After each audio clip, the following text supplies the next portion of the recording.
modelos de predicción estadística. La regla de Bayes, que es ilustrativa como se mencionó antes, proporciona una solución simple poco realista a la mayor parte de los problemas que enfrenta el médico. Las predicciones que se basan en modelos estadísticos de múltiples variables pueden atender con precisión estos problemas más complejos al tomar en consideración características específicas del paciente. En particular, estos modelos toman en cuenta de manera explícita múltiples partes de información específica del paciente que posiblemente se sobreponen y que asignan un peso relativo a cada una con base en su contribución singular a la predicción en cuestión.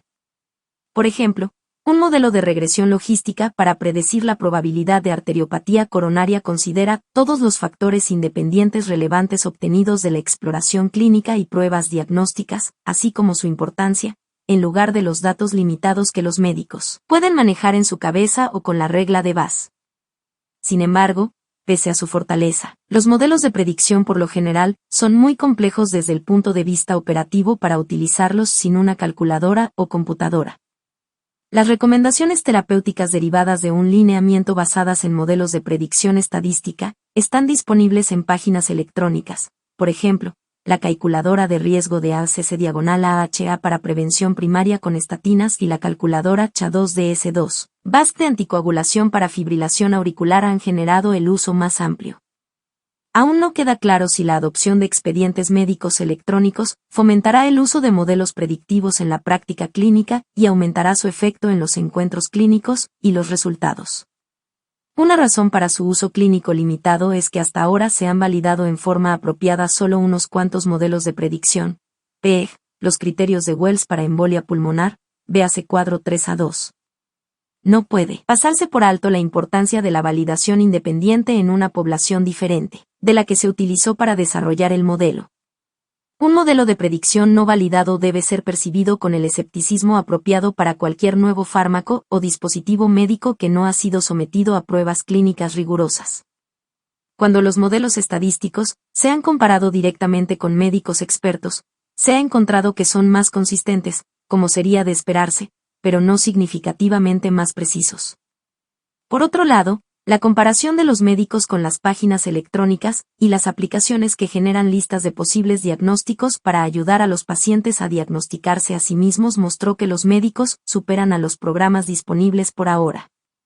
Para los estudiantes y médicos con menos experiencia, el mayor valor del apoyo para las decisiones diagnósticas puede radicar en la ampliación de las posibilidades diagnósticas y la activación de la anulación racional, pero su efecto en el conocimiento, la búsqueda de información y la solución de problemas requieren más investigación. Herramientas de apoyo para la toma formal de decisiones.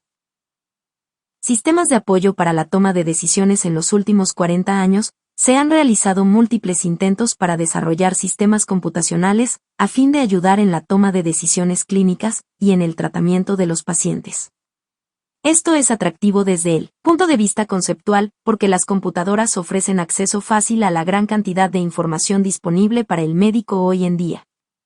En el nivel más básico, proporcionan un acceso sencillo a enormes bancos de información, que sin embargo pueden ser muy difíciles de explorar para encontrar lo que se requiere.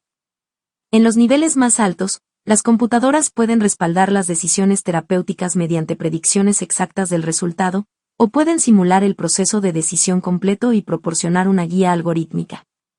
Las predicciones con computadora utilizando modelos bayesianos o de regresión estadística informan una decisión clínica, pero en realidad no llegan a una conclusión o recomendación.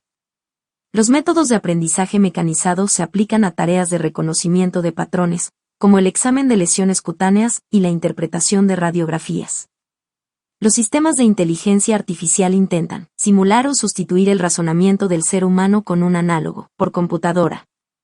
A la fecha, tales métodos han logrado éxito limitado. Los recordatorios o los protocolos dirigidos por computadora no realizan predicciones, sino que utilizan algoritmos existentes, como guías de práctica clínica, para dirigir la toma de decisiones. Sin embargo, en términos generales los sistemas de apoyo a la toma de decisiones han tenido poco impacto en la práctica. Los sistemas de recordatorio, aunque no se usan ampliamente, han mostrado ser los más promisorios, en particular para corregir la dosificación farmacológica y favorecer el apego a las guías terapéuticas. Los sistemas de recordatorio incluidos en los expedientes médicos electrónicos son los más prometedores, sobre todo para corregir la posología de fármacos y favorecer la observancia de los lineamientos. La lista de verificación, por ejemplo, como las que utilizan los pilotos, han obtenido apoyo reciente como método para evitar o reducir errores. Análisis de decisiones. En comparación con los métodos de apoyo antes mencionados para la toma de decisiones, el análisis de decisiones representa un método de prescripción para la toma de decisiones cuando se enfrentan a situaciones de falta de certeza. Su principal aplicación es en la toma de decisiones complejas que involucran riesgo sustancial. Por ejemplo, las decisiones de la política de salud pública a menudo implican el intercambio de la longitud por la calidad de vida, beneficios frente al uso de recursos, salud poblacional frente a la individual e incertidumbre sobre la eficacia, efectividad y efectos adversos, además de valores o preferencias respecto a los resultados de mortalidad y morbilidad. Un análisis reciente que usa esta alternativa incluyó la estrategia óptima para detección de cáncer mamario, que aún es controversia, en parte porque es poco práctico un estudio con asignación al azar y grupo testigo para determinar cuándo iniciar los mamogramas de detección y la frecuencia de su práctica. En 2016, el National Cancer Institute patrocinó la Cancer Intervention and Surveillance Network, CISNET, que examinó 8 estrategias que diferían en el inicio de la mamografía de detección a los 40, 45 o 50 años, y en la detección anual, bianual o anual en las mujeres de 40 a 50 años y bianual después, híbrida. Los 6 modelos de simulación encontraron que las estrategias bianuales eran las más eficientes para mujeres con riesgo promedio. La detección bianual para unos 000 mujeres de 50 a 74 años, frente a la ausencia de detección, evitó 7 muertes por cáncer mamario. La detección anual entre los 40 y los 74 años evitó 3 muertes más, pero necesitó 20,000 mamogramas adicionales y generó 988 o más resultados positivos falsos. Los factores que influyeron en los resultados incluyeron pacientes con un riesgo 2 a 4 veces mayor para desarrollar cáncer mamario, en las que la detección anual de los 40 a los 74 años aportaba beneficios similares que la detección bianual de los 50 a los 74 años. Para las pacientes con riesgo promedio con morbilidad concomitante, moderada o grave, la detección podía suspenderse antes, a los 66 a 68 años de edad. Este análisis incluyó 6 modelos que reprodujeron tendencias epidemiológicas y un resultado de estudio de detección, que consideraron la tecnología digital y los avances terapéuticos y que tomaron en cuenta la calidad de vida, los factores de riesgo, densidad mamaria y morbilidad concurrente. Proporcionó información nueva sobre un problema de salud pública en ausencia de un estudio clínico con asignación al azar, y ayudó a sopesar los puntos en favor y en contra de tal recomendación de política de salud. Aunque se han desarrollado tales modelos para algunos problemas clínicos, aún no se demuestra su beneficio y aplicación al tratamiento clínico individual en tiempo real. Diagnóstico como un elemento de la calidad de la atención médica. La atención médica de alta calidad inicia con un diagnóstico preciso. La incidencia de errores diagnósticos se ha calculado con varios métodos, incluidos exámenes post-mortem, revisiones de expedientes médicos y demandas por negligencia médica. Cada una aporta cálculos complementarios, pero diferentes de este problema de seguridad del paciente en la calidad de atención. Antes, los errores diagnósticos tendían a considerarse una falla individual de médicos. La visión moderna es que son sobre todo deficiencias en el sistema de atención.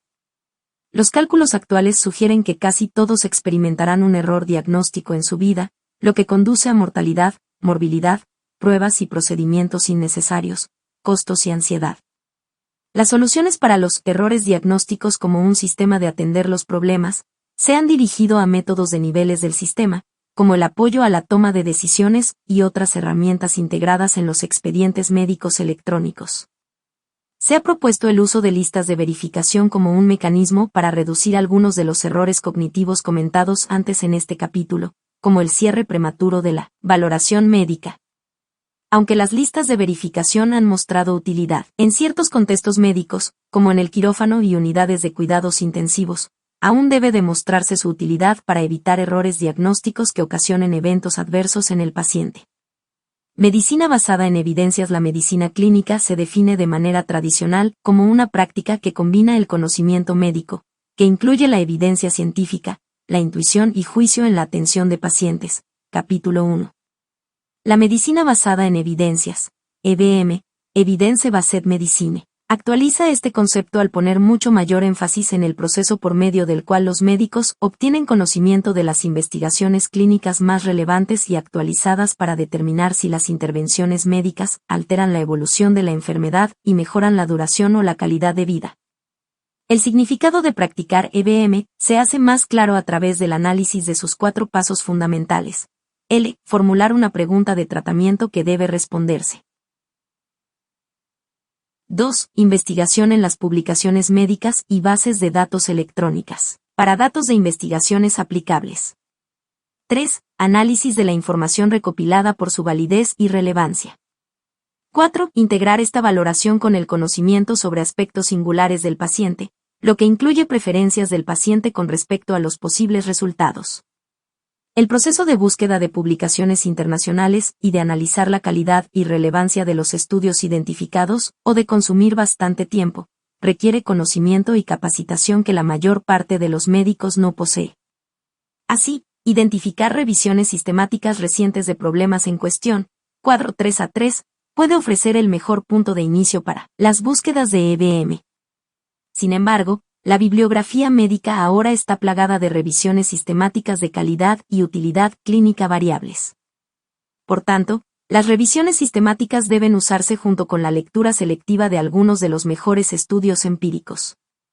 En términos generales, las herramientas de EBM enumeradas en el cuadro 3A3 proporcionan acceso a información de investigación en una de 2 formas.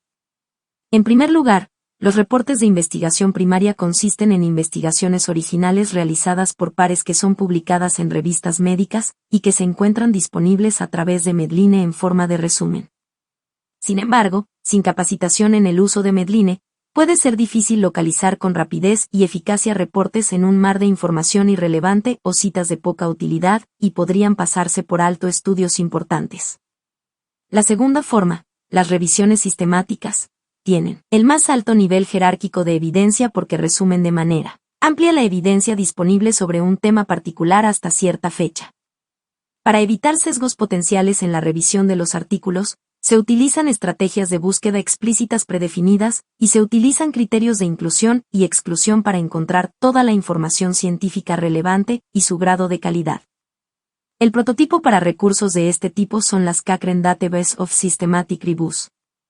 Cuando sea apropiado, los metaanálisis resumen de manera cuantitativa los hallazgos de la revisión sistemática.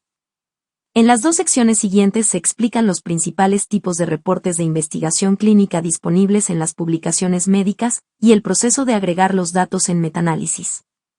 Fuentes de evidencia, estudios clínicos y registros. La noción del aprendizaje por observación de los pacientes es tan antigua como la medicina misma. En los últimos 50 años la comprensión de los médicos de cómo convertir la observación simple en evidencia útil ha evolucionado de manera considerable. Hoy en día se reconoce que los reportes de casos, experiencias anecdóticas personales y series de casos de centros médicos pequeños tienen graves limitaciones en cuanto a validez y aplicación general, y aunque pueden generar hipótesis o ser los primeros reportes de efectos adversos, no son de utilidad para formular los estándares modernos de la práctica médica. Las principales herramientas utilizadas para desarrollar evidencia fiable consisten de estudios clínicos con asignación al azar y registros observacionales grandes. Un registro o base de datos por lo general se dirige a una enfermedad o síndrome, por ejemplo, cáncer, arteriopatía coronaria, insuficiencia cardíaca, un procedimiento clínico, por ejemplo, trasplante de médula ósea, revascularización coronaria, o a un proceso administrativo, por ejemplo, datos de las demandas utilizadas para reembolso de gastos. Por definición, en los datos observacionales, el investigador no controla la atención del paciente. Los datos observacionales prospectivos, reunidos con gran cuidado, pueden lograr un nivel de calidad de evidencia que se acerque al de los estudios clínicos importantes.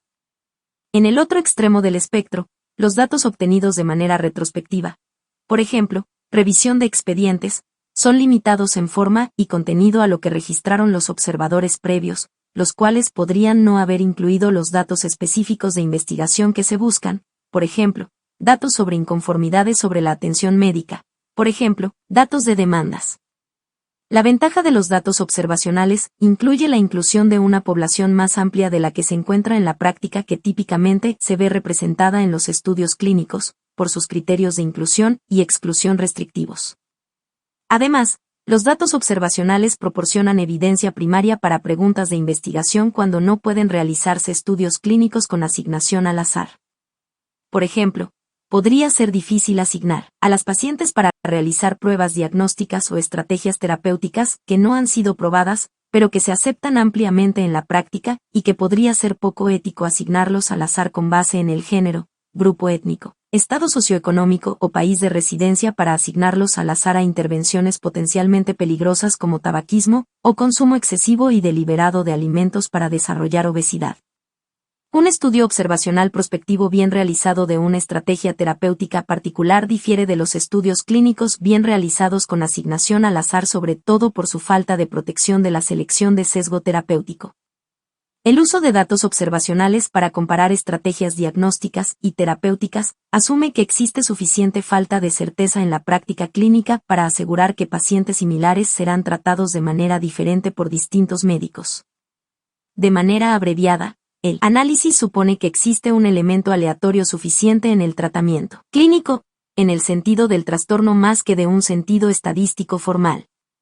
En tales casos, los modelos estadísticos intentan ajustarse a desequilibrios importantes para nivelar el campo de juego, de forma que se realice una comparación justa entre las opciones terapéuticas que pueden llevarse a cabo. Cuando el tratamiento claramente no se asigna de manera aleatoria, por ejemplo, todos los pacientes con CAD de la arteria coronaria izquierda elegibles son enviados para cirugía de derivación coronaria, el problema puede ser confuso, con sesgo, para la corrección estadística, y los datos de la observación podrían no proporcionar evidencia fiable. En términos generales, el uso de grupo testigo se prefiere en gran medida al del grupo testigo histórico. Por ejemplo, la comparación del tratamiento quirúrgico actual de la arteriopatía de la coronaria principal izquierda con pacientes que recibían tratamiento médico por la misma patología. En el decenio de 1970, la última ocasión en que los pacientes fueron tratados solo con fármacos, sería extremadamente confuso porque el tratamiento médico ha mejorado de modo sustancial en ese intervalo. Los estudios clínicos con asignación al azar y grupo testigo incluyen características de diseño prospectivo cuidadoso de los mejores datos observacionales de estudios, pero también incluye el uso de asignación aleatoria para el tratamiento. Este diseño proporciona la mejor protección contra los factores de confusión medidos y no medidos relacionados con el sesgo de selección de tratamiento, un aspecto importante de validez interna. Sin embargo, los estudios clínicos con asignación al azar podrían no tener buena validez externa, aplicación general, si el proceso de reclutamiento en el estudio clínico fue consecuencia de la exclusión de muchos pacientes valorados en la práctica clínica, o si la elegibilidad nominal para el estudio describe una población muy heterogénea. Los consumidores de evidencia clínica necesitan estar conscientes de que los estudios clínicos con asignación al azar varían ampliamente en cuanto a su calidad y la posibilidad de ser llevados a la práctica. El proceso de diseño de tales estudios clínicos a menudo conlleva muchos compromisos. Por ejemplo, aquellos diseñados para obtener la aprobación de la U.S. Food and Drug Administration, FDA, para un fármaco o dispositivo en investigación debe satisfacer requerimientos reguladores que pueden ocasionar que la población estudiada y el diseño difieran de manera sustancial de lo que los médicos clínicos considerarían más útil. Metaanálisis. El prefijo griego meta significa algo en una etapa de desarrollo superior o más elevada. Los metaanálisis son la investigación que combina y resume de manera cuantitativa la evidencia disponible. Aunque en ocasiones se utiliza para examinar estudios clínicos sin asignación al azar, los metaanálisis se emplean más a menudo para resumir todos los estudios clínicos con asignación al azar que examinen un tratamiento en particular. De manera ideal, deberían incluirse e identificarse estudios clínicos no publicados para evitar sesgos de publicación, por ejemplo, estudios clínicos con resultados negativos pasados por alto que podrían no ser publicados. Además, los mejores metaanálisis obtienen y analizan datos individuales del paciente de todos los estudios clínicos más que trabajar solo con los datos resumidos en los reportes publicados por cada investigación clínica. Sin embargo, Ninguno de los metaanálisis publicados proporciona evidencia fiable para un problema en particular, de forma que la metodología debe ser analizada cuidadosamente para asegurar un diseño y análisis apropiado del estudio. El resultado de un metaanálisis bien realizado probablemente sea más persuasivo, e incluye al menos varios estudios clínicos con asignación al azar, a gran escala y realizados de manera apropiada. Los metaanálisis pueden ser en particular útiles para detectar beneficios cuando los estudios clínicos individuales no tienen la potencia estadística suficiente. PEG.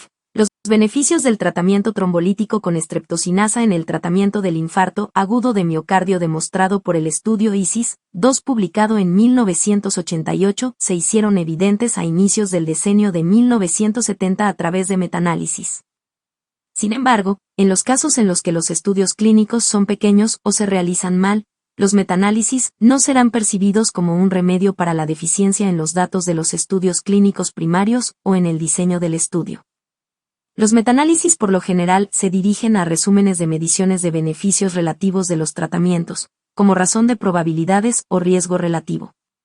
Los médicos también deben examinar qué reducción absoluta del riesgo, ARR, Absolute Risk Reduction, pueden esperar de un tratamiento. Un resumen útil de medición del beneficio absoluto del tratamiento es el número necesario a tratar, para evitar un evento adverso, por ejemplo, de muerte, apoplejía. El NNT se obtiene al dividir 1 diagonal ARR. Por ejemplo, si un tratamiento hipotético reduce las tasas de mortalidad en un periodo de vigilancia a 5 años en 33%, beneficio relativo del tratamiento, a partir de una cifra de 12%, grupo testigo, hasta 8%, grupo con tratamiento. La ARR debería ser 12%-8% igual a 4%, y el NNT debería ser de 1 diagonal 0.04 o 25. Así, sería necesario tratar a 25 pacientes por 5 años para evitar una muerte. Si el tratamiento hipotético se aplica a población de bajo riesgo, digamos, con una tasa de mortalidad de 6% a 5 años, el tratamiento relativo de 33% reduciría la mortalidad absoluta en 2%, de 6 a 4%, y el NNT para el mismo tratamiento en grupos de bajo riesgo de pacientes podría ser de 50. Aunque no siempre se realiza de manera explícita, las comparaciones de NNT de diferentes estudios deben considerar la duración de la vigilancia utilizada para crear cada cálculo. Además, el concepto NNT asume una homogeneidad como respuesta al tratamiento, que quizá no sea exacta. El NNT es simplemente otra manera de resumir la diferencia terapéutica absoluta y no proporciona información única. Guías de práctica clínica. De acuerdo con la definición de 1990 del Institute of Medicine, las guías de práctica clínica son declaraciones desarrolladas de manera sistemática para ayudar a los médicos practicantes y pacientes sobre las tomas de decisiones con respecto a la atención de salud, apropiada para circunstancias clínicas específicas. Esta definición hace énfasis en varias características cruciales del desarrollo de las guías de práctica clínica modernas. En primer lugar, las guías se crean utilizando herramientas de EBM. En particular, el centro del proceso de desarrollo es una búsqueda sistemática en publicaciones médicas, seguida de una revisión de las publicaciones médicas realizadas por pares. En segundo lugar, las guías por lo general se dirigen a un trastorno clínico, por ejemplo, diabetes en adultos, angina de pecho estable, o a una intervención de salud, por ejemplo, detección de cáncer. En tercer lugar, el objetivo primario de las guías es mejorar la calidad de la atención médica, al identificar prácticas de salud que podrían implementarse de manera sistemática, con base en evidencia de alta calidad y con proporción elevada de riesgo diagonal beneficio para las intervenciones.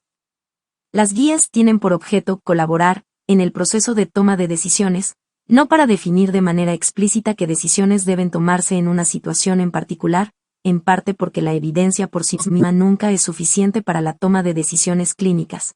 PEG. Decidir intubar a un paciente y administrar antibióticos por neumonía en individuos con enfermedad terminal, en individuos con demencia o en una mujer sana de 30 años de edad. Las guías son documentos narrativos elaborados por un grupo de expertos cuya composición a menudo es determinada por organizaciones profesionales interesadas. Estos grupos de expertos varían en el grado en el cual representan a todos los grupos de interés relevantes. Las guías de práctica clínica consisten de un grupo de recomendaciones específicas de tratamiento. Un resumen de indicaciones de la calidad y cantidad de evidencia que apoye cada recomendación y la valoración de la proporción de riesgo/beneficio de las recomendaciones, así como un análisis de las mismas. Muchas de las recomendaciones simplemente reflejan el consenso de los expertos que participaron en la elaboración de la guía, que se carece de evidencia basada en publicaciones médicas. El paso final en una elaboración de guías de práctica clínica es la revisión por pares, seguida por una revisión final en respuesta a las críticas obtenidas. Para mejorar la fiabilidad y confianza de las guías, la National Academy of Medicine, antes Institute of Medicine, ha elaborado recomendaciones metodológicas para el desarrollo de guías. Las guías tienen vinculación estrecha con el proceso de mejora de la calidad en la medicina a través de la identificación de las mejores prácticas con base en evidencia. Tales prácticas pueden utilizarse como indicadores de calidad. Los ejemplos incluyen la proporción de pacientes con infarto agudo del miocardio que reciben ácido acetilsalicílico hasta la hospitalización y la proporción de pacientes con insuficiencia cardíaca que tuvieron reducción de la fracción de expulsión cuando fueron tratados con inhibidores de la ACE. Conclusiones. En esta era de medicina basada en evidencias, es tentador pensar que todas las decisiones difíciles a las que se enfrentan los médicos pronto se resolverán y que se incluirán en las guías de práctica clínica y en recordatorios por computadora. Sin embargo, la EBM proporciona al médico un grupo de herramientas ideales con las cuales tratar al paciente. Además, incluso con tal evidencia, siempre vale la pena recordar que la respuesta al tratamiento del paciente, promedio, que se presentan en los resúmenes de los resultados de los estudios clínicos podría no ser lo que se esperara para un paciente específico que se encuentre frente al médico en una clínica u hospital. Además, los metaanálisis no pueden generar evidencia cuando no existen estudios clínicos adecuados con asignación al azar y la mayor parte de lo que los médicos enfrentan en su práctica cotidiana nunca será analizado a través de estudios clínicos con asignación al azar. Para un futuro previsible, una habilidad de razonamiento clínico excelente, la experiencia complementada con herramientas cuantitativas bien diseñadas y la consideración de la utilidad de las preferencias individuales del paciente en la atención a la salud, serán aspectos de importancia fundamental en la práctica de la medicina clínica.